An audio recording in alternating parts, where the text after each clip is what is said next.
सोमनाथ का मंदिर इतना बड़ा था कि हिंदुस्तान के सब राजे इसके लिए जागीरें वक्फ करते, अपनी बेटियों को खिदमत के लिए वक्फ करते, जो कि सारी उम्र कुंवारी रहती और इन्हें देवदासियां कहा जाता। हर वक्त 2000 ब्राह्मण पूजा पाठ करने के लिए हाजिर होते और 500 गाने बजाने वाली खूबसूरत औरतें, 300 कवाल मुलाजिम थे।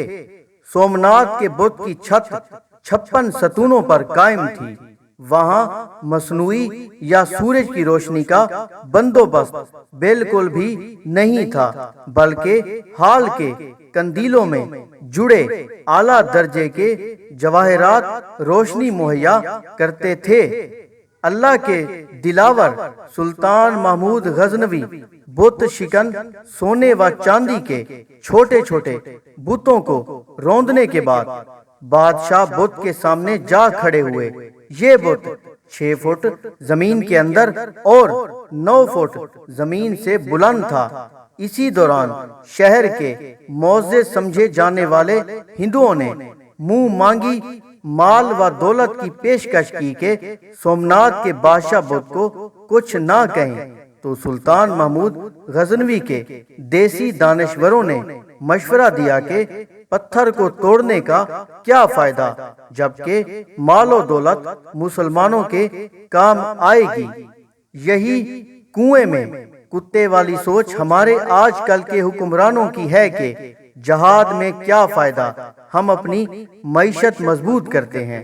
देसी दानिशवरों की बात सुनकर कहा कि अगर मैंने तुम्हारी बात मान ली तो दुनिया मुझे बुत फरोश कहेगी, जबकि मेरी चाहत दुनिया व आखिरत में मुझे महमूद बुत शिकन के नाम से पुकारा जाए। ये कहते ही महमूद बुत शिकन की तौहीद गैरत जोश में आई और हाथ में पकड़ा हुआ गुर्ज सोमनाथ के दे मारा।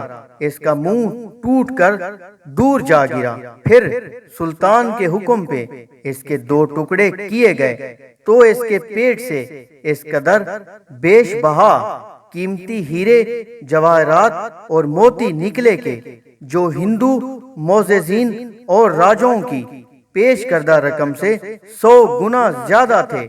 इसीलिए काफिर मोरखीन सुल्तान को डाकू कहते हैं, जबकि इस्लाम इसे माले गनीमत कहता है।